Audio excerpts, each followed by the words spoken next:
All right, well, we've got the Tulsa Open House show here for just a second. I've got a couple of new listings that are on. One is a coming soon because we've literally been selling. People are asking, like, how much is happening in real estate? Well, a lot is happening in real estate.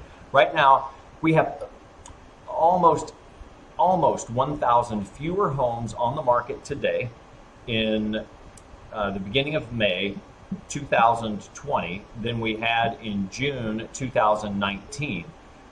After a pandemic, you would think that market inventory would just stack up and we would have lots of options.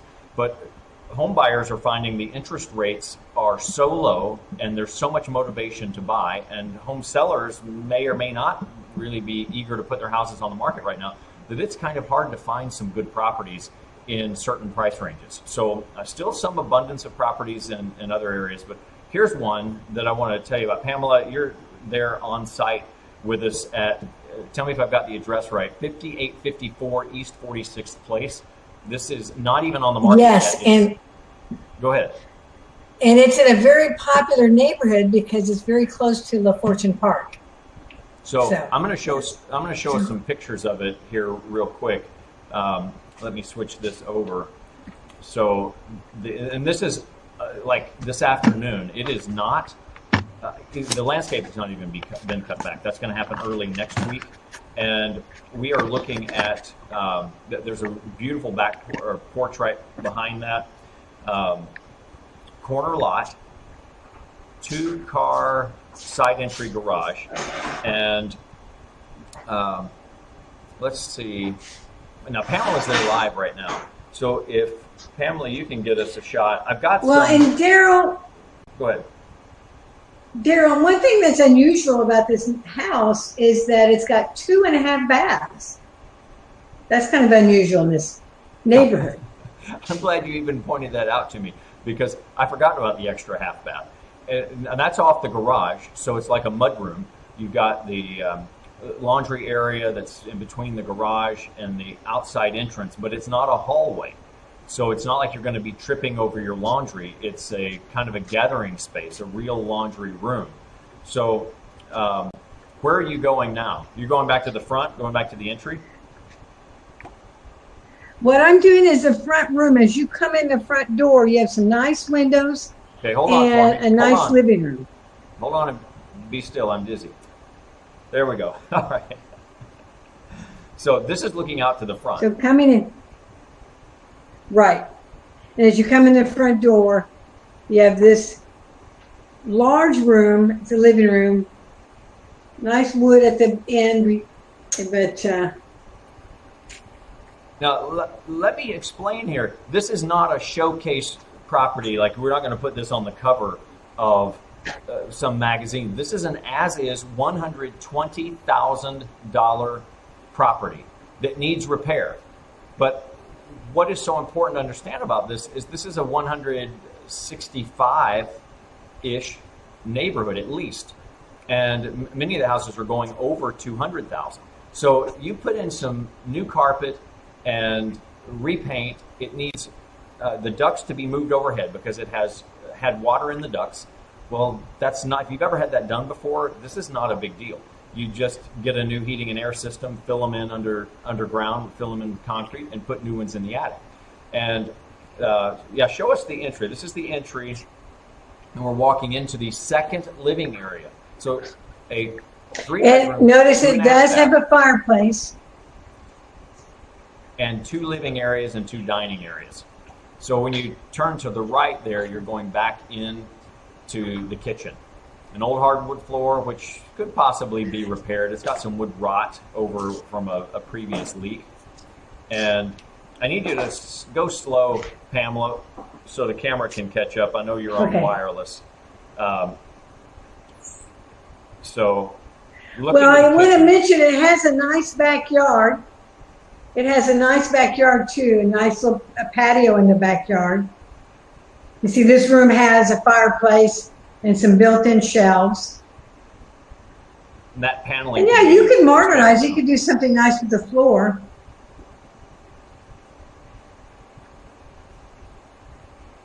Go into the kitchen. Please. Okay. Can the I say kitchen's one, please? And it's just good for the whole show. Okay. Okay, one please. All right. So it's bright and light, and it's got a bay window. See the bay window? And this is a relatively updated kitchen. I mean, it's white. It's not a new kitchen, but you don't really have to go in and do a lot to it. You could replace the backsplash. It's a, like a melamine kind of cabinet, but it's a nice, what do you call it? A laminate colored cabinet, covered cabinet.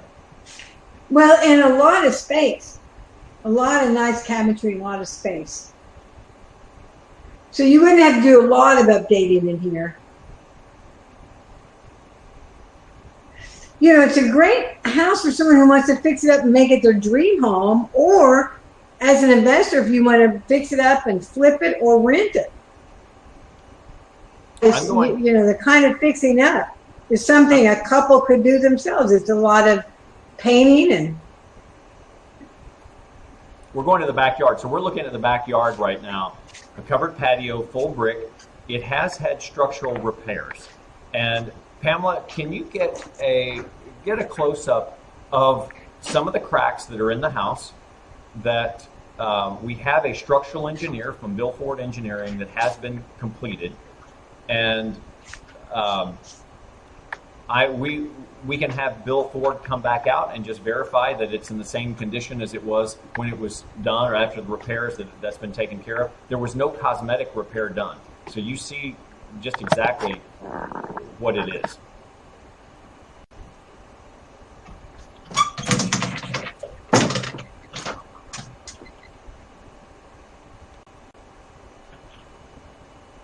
Let's see if this is going to be good enough for you.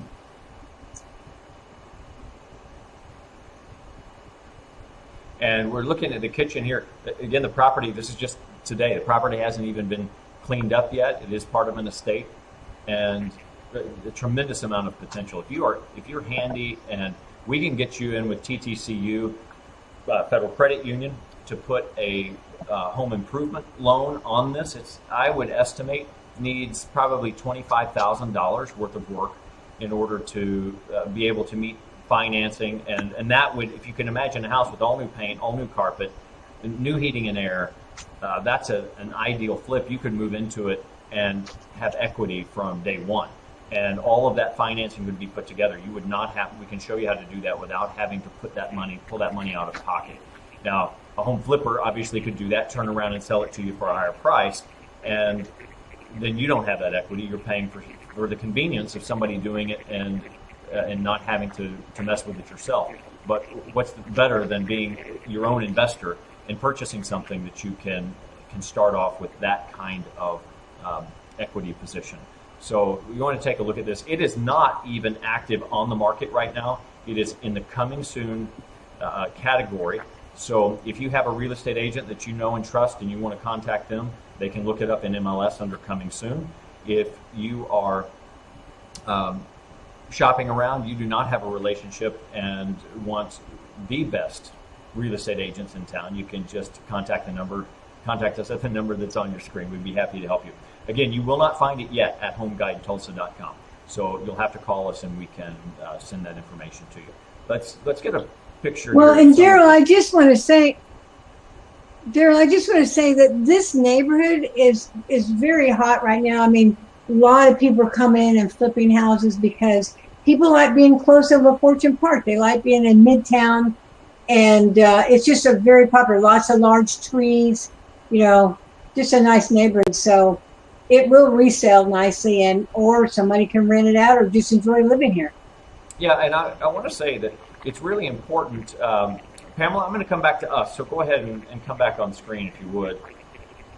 You'll be a nice way to end. Okay, so, but did you see that? Better than me by myself. I did. Yeah, we're looking at it.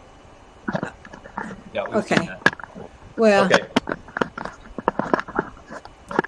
It's kind of hard. I've got to take it easy on Pamela because you're like your own cameraman on site.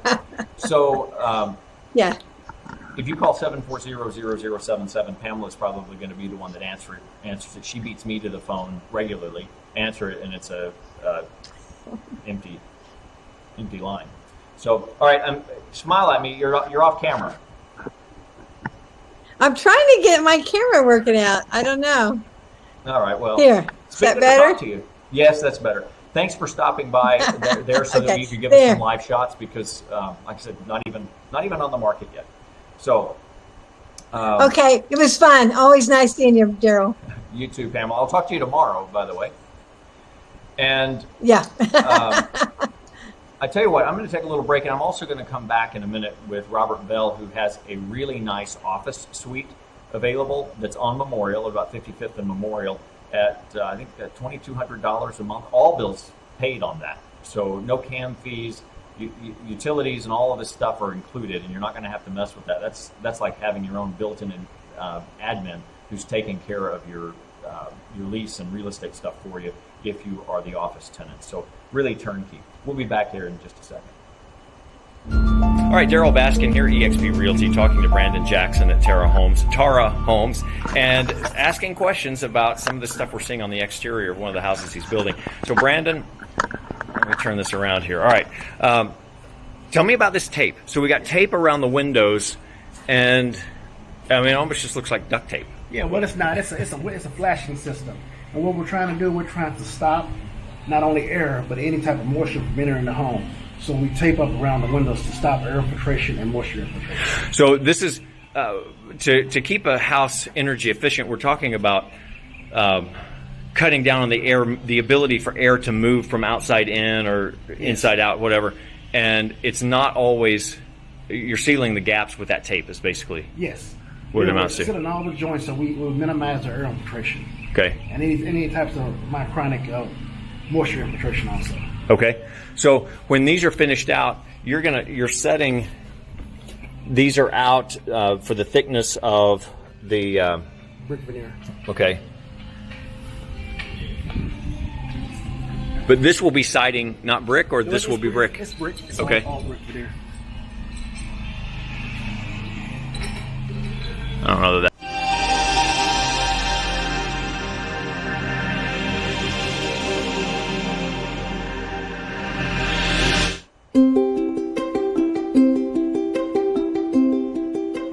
This tiny, huge moment brought to you by TTCU Federal Credit Union, where our super simple online mortgage application gets you through the detail stuff into your new home and onto the stuff that really matters faster.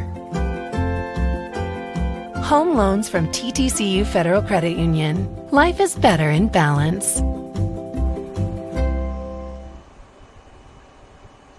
Hey, Robert. All right. I have good audio from you?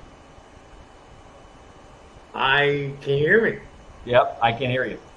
Just fine. So tell us about this place that we've got. I'm starting with the outside view here. I'll show it for you so that you can. I really love this office, Daryl. What you're looking at is the view from the sidewalk just outside the entrance of this office. But this office complex is entered into from an access off of 55th Street, and when you drive in, this is what you see is this office. Really cute, really clean, really efficient. Has 4 large, oversized office rooms that could actually be you could put partitions in that and have probably 3 to 4 different stations inside those offices.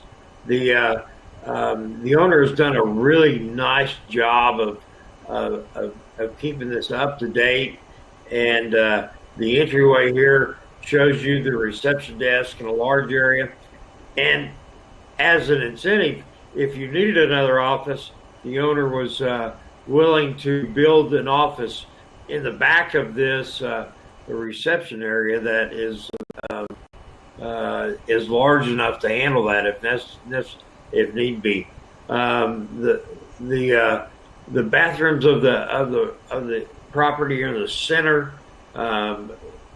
Women's on the right, men's on the left, and here's one of those larger offices which there are 4 of these, and in fact, I think the ones on the other side are even a little larger at that point. So, as you stated before the break, this property is about 1,900 square feet, and the lease price is $2,200 a month, but that also includes all utilities. So, being in the heart of Tulsa, this is right in the middle of everything. I guarantee you that it's close to your clients, it's close to you, and this would be just a wonderful office, and is begging to have somebody establish their business in this site. Yeah, I mean, this is like truly turnkey. You move in, and most of the time, I've been doing commercial leasing for a long time, and I normally walk in and you have to do either all or some of your own build out. They're saying, yeah, here it is. It's carpeted and painted, whatever, but it's scuffed, and it needs your own finish work, really. You know what I mean? In order to be presentable as a business. And this one is like a model home in residential real estate would be, because it is literally just put a decal on the front and you're ready to go. And you say the $2,200. Now, somebody called the other day and said, "Oh, well, $2,200 is too much for that price." Let me explain real quick here. Hold on. We'll go back on camera for a minute, because when you call about a property, I don't care whether it's residential, commercial, you want to be inquisitive and ask, because this person that you were talking to just immediately said, "Oh, that's too much," and they wouldn't actually listen to what all was included in $2,200, because we can take you and show you a $1,900 a month space, and then by the time you add CAM fees, which is common area maintenance, and that's taking care of the parking lot and the water and all of these other things, and then you start putting your other utilities in there, and if it's a triple net lease, which on a small space like this isn't quite as common, but you can still end up paying some taxes and other stuff that could be calculated in that. It seems like you're getting a good deal until you get that bill. And for a small business owner, at least if I were looking for office space, there would be a lot of peace of mind, especially with the uncertainty of what's in the economy right now. There's a lot of peace of mind to just knowing this is how much I pay each month. And the rest of this stuff, it is not my problem. So that's just what this $2,200 is, and I cannot overstate it. Can you, Robert? I agree. No, I agree totally. Just knowing that you can budget. This is my budget. I've got to have this for my office space and move on. So I think it's priced right.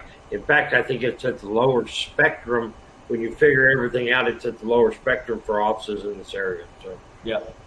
Well, I think so too. So we'll kind of close out with that here real quick. And but I can't. Yeah, my telephone number 918-902-0462. And boy, if you're looking for an office in the middle of the Tulsa market, this is at 55th and Memorial. This is 5424. This is a perfect location, and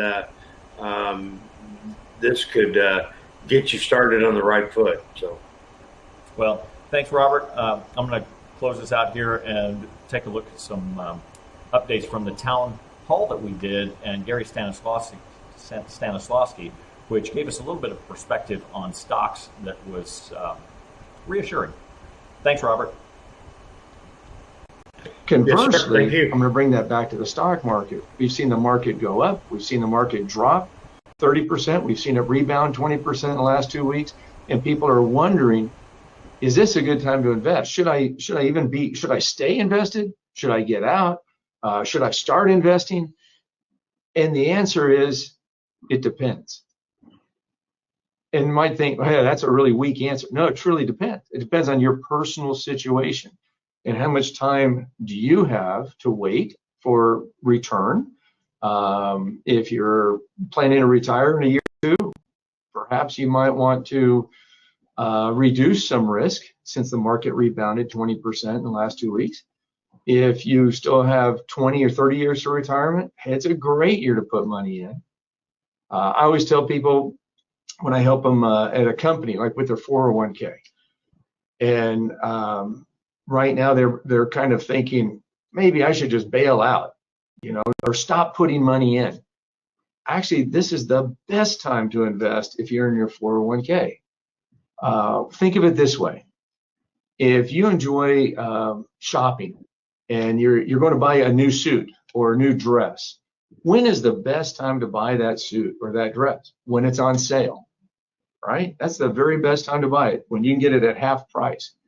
Well, right now the stock market's on sale. So if you're putting money in every month in your 401k, it's a great time to be investing because you're buying stocks on sale. And so just keep going. But again, it depends if it's the best time to, you had money in savings, should you put it in the market today? It depends. It depends on your personal situation. And I'd encourage you to speak with your personal financial advisor to get the best advice for you. Hey friends, I want you to take a look at this graph really quick, talking about the unemployment rate in home sales. I've started getting a lot of questions about this, and it's logical to think that there would be a direct correlation between the unemployment rate and home sales.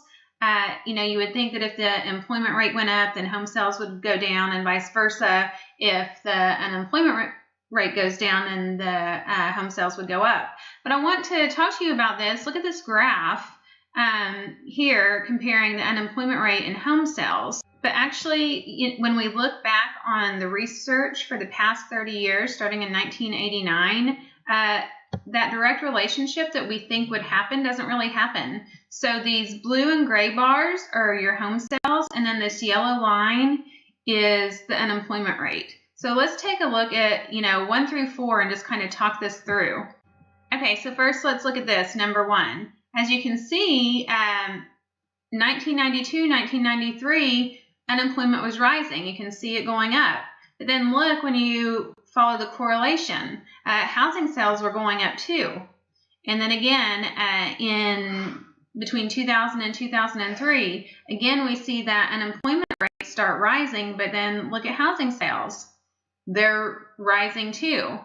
Okay, now we're in 2007 and 2010. And this is in gray because, yes, home sales, the unemployment rate was going up. We see that. And home sales went down. So this is the relationship that you would think about and expect to see. But this was also during our housing crash. And remember that lending standards tightened up significantly after the housing crash. So that's, one reason to see that. And then again, if you look at number 4, the unemployment rate was falling between 2015 and 2019, but look at home sales were relatively flat. So the impact of the unemployment rate on home sales doesn't really seem to be as strong as we would think. The other day, Brian Franklin, double shot coffee, and there are several things I want to talk to you about. What's your favorite part? I'm going to talk about your building. That's what got you in here. This is a real estate show. But each business in Tulsa, in any community, is contributing to the community in various ways. It's creating their type of culture. People, they're creating a culture, an experience of what you have as a consumer of their product or customer of their business. And they're also, by paying rent for their spot in this city, whether it's a mortgage payment or rent, they are contributing to some sort of building style. And you, at Double Shot, went from just a little strip mall, which had its own character, not to, okay, we're going to find a nicer strip mall, but literally creating what I call a gift to the city of Tulsa, because you could have just built a metal building, thrown some wood on it to make it look barnish, but you actually relocated a barn. Tell us the story of your building. We were in the strip mall at 18th and Boston for 15 years, and when I started the business in 2004, I always wanted it to be an iconic business in Tulsa. I wanted it to be a place that people, when they talked about Tulsa, they'd say, "Oh, you have to go to the Double Shot." Yeah. And so when I started thinking in 2012 about moving, I had my eye on this land at 17th and Boulder, and had been trying to decide what do I Which put was there. just land. It was vacant. Yeah, there was nothing there. It was just a parking lot.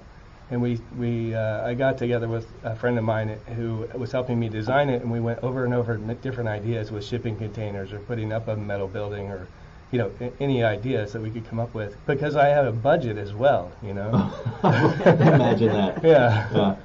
So he sent me a picture of a barn that was in Indiana at the time that was owned by the Height family, and he said, "Why don't we just relocate this and put it back up exactly how it came down?" And I thought that was an excellent idea, just based on who I am, how I grew up, and what I feel like the Double Shot is. Now let me ask you: you moved a barn from Indiana? We did. They tagged every single beam in the barn with a different color tag and a number, and they took it down, put it on semi trucks, and brought it here, and then rebuilt it exactly the way it came down. That's very cool. It was a big endeavor. It's new and old at the same time. Right. Yeah, it has a lot of modern features because, not only did we put that basic structure back up, so when you when you see the barn, the outside of the skin of the barn is the original barn skin that's been sort of updated. But when you walk in, you'll see the original barn timbers, but also we put up white walls, and so it's got, we put a glass atrium on the front, and I bought a lot of old brick that was taken down in Muskogee from a Coca-Cola bottling plant that was built pre-statehood, and we built on a roastery in the back and put some brick accents around the building. So yeah, it's got a lot of modern features as well as being very rustic. Very cool. Solar panels. Right. How green is that building? Almost everything that you see is basically reclaimed. So we're except the solar panels. Well, yeah, I claimed those as original. Yeah, and I feel like we're one of the first retail businesses in Tulsa to put solar panels up, and we also put chargers outside for Teslas. We recycle coffee bags. We do a lot of stuff that's sustainable.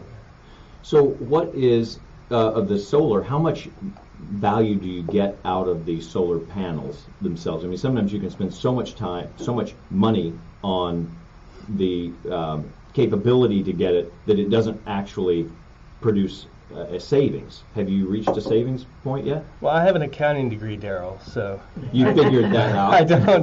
I don't make decisions financially that are not going to make money. And you do really have an accounting. I really do, yeah. So the solar panels are a big spend up front, and the payout is like over 20 years. So we're paying basically a third of our electric bill every month, and recouping that money over 20 years. So it's not a big saving, but I think the idea that it contributes to the green of the building and helping out the environment in whatever way overall sustainability. Right.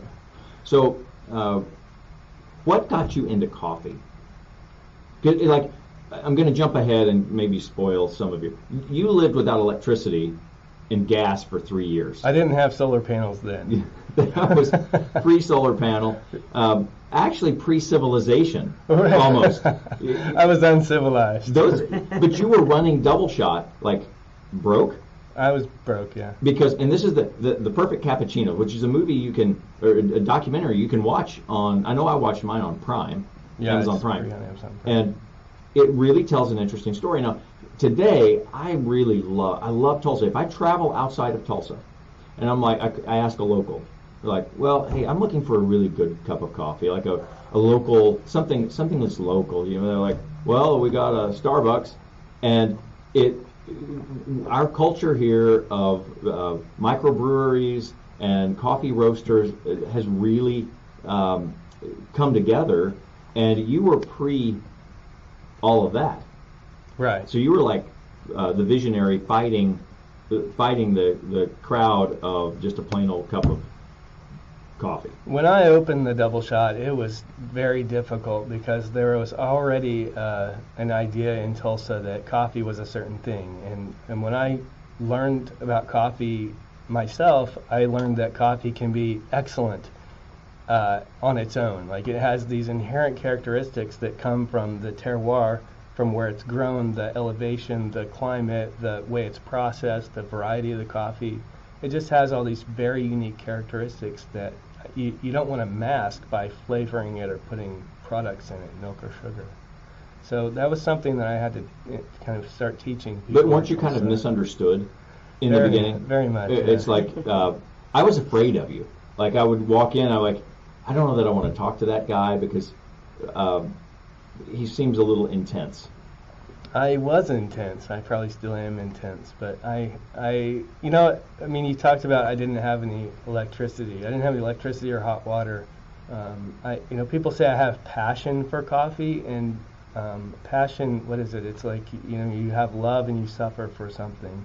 And I definitely did that. I suffered for the craft of coffee. I didn't have any money, but I wanted to give excellent coffee to Tulsa, to people. And people came in and they didn't understand what I was trying to do. And I felt like... Because they just wanted it their way. Right, yeah. And they thought you were giving bad customer service. Right, they came straight from Burger King to the double shot, and it was like, you know, you don't get it your way at the double shot, you get it the way I say you get it. So, is it still kind of that way today, though? I never ask for anything other than the way it comes because I like it.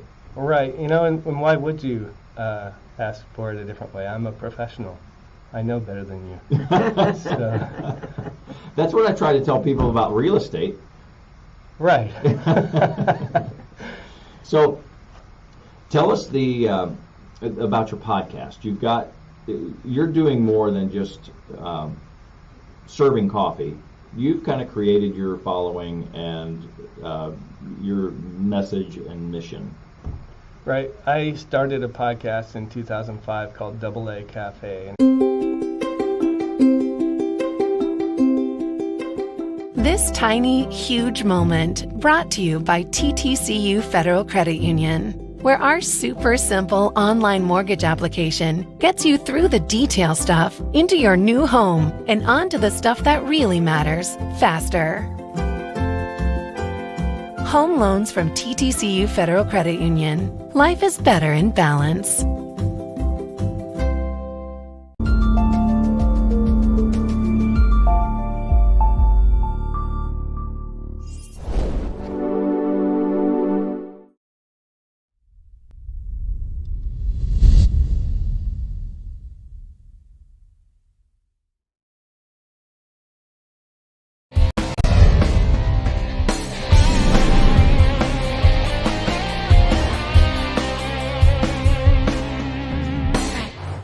Basically, this is what we'll get back after we go out and measure it, the drawing, and then they have to take this, put it into the computer, clean it up, straighten lines and all that stuff to feed it to the saw, which is outside. So this is where that happens, and then we're going to go out here and see that job that's on there being cut. Oh, wow. Okay.